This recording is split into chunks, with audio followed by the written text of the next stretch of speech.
নমস্কার বন্ধুরা, আমি সোনালী। জাস্ট রান্না বাই সোনালীর পক্ষ থেকে আপনাদের সকলকে স্বাগত জানাই। গাজরের হালুয়া ভালোবাসেন না এরকম মানুষ খুব কমই আছেন। শীতকালে অন্যান্য সহজলভ্য সবজিগুলির মধ্যে গাজর খুবই গুরুত্বপূর্ণ। এতে ফাইবার, ভিটামিনের মতো নানা পুষ্টিগুণ রয়েছে। তবে এই সুস্বাদু মিষ্টি তৈরির প্রণালী অনেকেরই অজানা। তাহলে দেখে নিন কিভাবে বাড়িতে খুব সহজে বানাবেন গাজরের হালুয়া।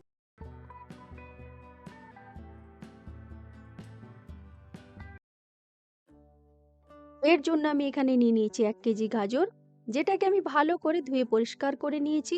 আর তারপর ওর খোসাটা ছাড়িয়ে নিয়ে আমি এখানে একটা গ্রেটারের সাহায্যে গাজরটাকে গ্রেট করে নিচ্ছি। জানি এটা গাজরের হালুয়ার সবথেকে একটা মুশকিল পার্ট, কিন্তু এভাবে যদি একটু কষ্ট করে ধৈর্য ধরে করেন তাহলে কিন্তু গাজরের হালুয়ার টেস্টটা একদম অন্যরকম হয়। এই দেখুন, আমি এখানে পুরো গাজরটাকে গ্রেট করে নিয়েছি। এরপর আমাদের প্রথমেই যে কাজটি করে নিতে হবে সেটি হলো দুধটাকে ভালো করে ফুটিয়ে নিতে হবে। এখানে আমি 1 কিলো ফুল ক্রিম দুধ নিয়ে নিয়েছি।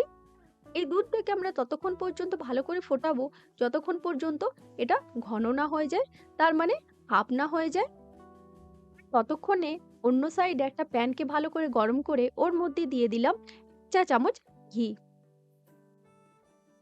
আর ঘিটা একবার ভালো করে গরম হয়ে গেলেই আমি এখানে দিয়ে দিচ্ছি আগের থেকে গ্রেট করে রাখা গাজরটা।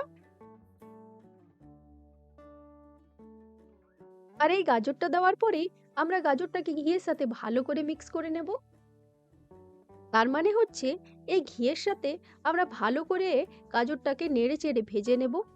ততক্ষণ পর্যন্ত ভাজবো যতক্ষণ না এই গাজর থেকে যে এক্সট্রা জলটা আছে ওটা বেরিয়ে যায় আর সেটা শুকনো শুকনো হয়ে যায়।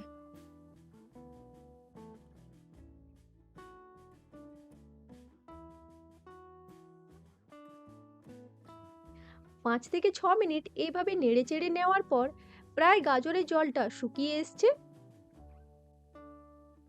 এভাবেই আমি আরো 1 থেকে 2 মিনিট নেড়ে চেড়ে নেব, যাতে করে গাজর থেকে যে এক্সট্রা জলটা আছে ওটা ভালোভাবে পুরোপুরি শুকিয়ে যায়। ঘিয়ের সাথে গাজরটাকে শুকনো করে ভেজে নিলে খেতেও খুব টেস্টি হয়। জল থাকলে কিন্তু মোটেও ভালো লাগে না। এটা এখানে ডান হয়ে গেছে। তাহলে চলুন এবার দেখে নিই অন্য সাইডে আমরা যে দুধ ফুটতে দিয়েছিলাম ওটা কি অবস্থায় আছে। এখানে দুধটাও ভালোভাবে ফুটে গেছে, বেশ ঘন হয়ে গেছে। তাহলে এখন আমরা গ্যাসের ফ্লেমটা অফ করে দিই। আর এরপর এই ফোটানো দুধটা আমরা ঢেলে দেবো এই গাজরের মধ্যে।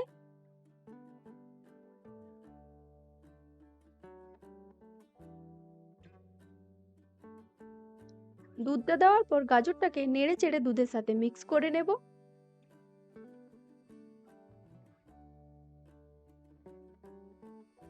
আর তারপর ঢাকা দিয়ে কিছুক্ষণ কুক করে নেব।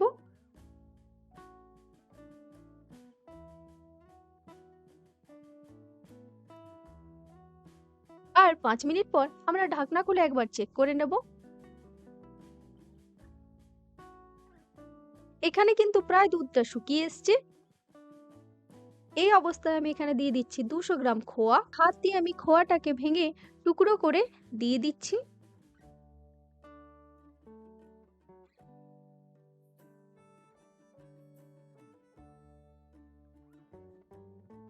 এই খোয়াটা ব্যবহার করার কারণে আমাদের গাজরের হালুয়ার যে টেস্টটা ওটা দ্বিগুণ বেড়ে যাবে। আর ওর মধ্যে একটা ক্রিমি টেক্সচার আসবে, যেটা খেতে একেবারে অপূর্ব লাগবে। আর কেউ যদি এখানে খোয়া না ব্যবহার করতে চান তাহলে কিন্তু আপনারা দুধটা বেশি করে ব্যবহার করবেন, তাহলেও কিন্তু খুব সুন্দর স্বাদ হবে। খোয়াটা মেল্ট হয়ে যাওয়ার পরেই আমি এখানে চিনিটা দিয়ে দিচ্ছি। আমি এখানে 300 গ্রাম চিনি দিয়ে দিচ্ছি। আপনারা আপনাদের মতো মিষ্টিটা বুঝে নিয়ে দেবেন। যে যতটা মিষ্টি খেতে পছন্দ করেন সেই হিসেবেই দেবেন। এরপর আমি চিনিটাকে ভালো করে মিশিয়ে নেব।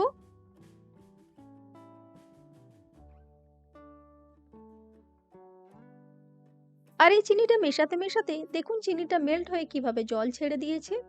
তাই আমাদের আরো 4 থেকে 5 মিনিট এভাবে ঘুরিয়ে ঘুরিয়ে গাজরটাকে নেড়ে চেড়ে যেতে হবে। 5 মিনিট পর প্রায় জলটা শুকিয়ে এসছে। এই সময় আমি এখানে কিছু ড্রাই ফ্রুটস দিয়ে দিচ্ছি। যেটাকে আমি ছোট ছোট করে কুচি করে নিয়েছি।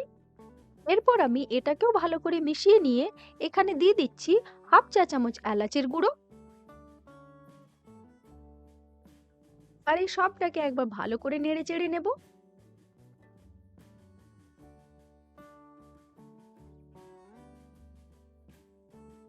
আর এরপর গ্যাসের ফ্লেমটাকে অফ করে দেব। আর তারপর উপর থেকে এইভাবে একটু কিশমিশ ছড়িয়ে দিলেই রেডি হয়ে গেল আমাদের গাজরের হালুয়া। আর এই গাজরের হালুয়াটা ঠান্ডা হয়ে যাওয়ার পর আমি সার্ভ করে এর টেক্সচারটা দেখাচ্ছি আপনাদের। একবার মুখে দিলেই আপনি বুঝতে পারবেন এর টেক্সচারটা, এটা কতটা ক্রিমি হয়েছে। একেবারে অপূর্ব স্বাদ। তাই আর দেরি না করে আপনি ঝটপট বানিয়ে ফেলুন এই রেসিপিটি। আর এইরকম সুন্দর সুন্দর রান্না দেখতে আমার চ্যানেলটিকে অবশ্যই সাবস্ক্রাইব করে দেবেন। আর লাইক কমেন্ট করতে কিন্তু একদম ভুলবেন না। পাশে থাকা বেল আইকনটিও প্রেস করে দেবেন, যাতে করে সবার প্রথম আপনার কাছে আমার নোটিফিকেশনটি পৌঁছে যায়। আর এই ভিডিওটি দেখার জন্য অসংখ্য ধন্যবাদ। ভালো থাকবেন, সুস্থ থাকবেন।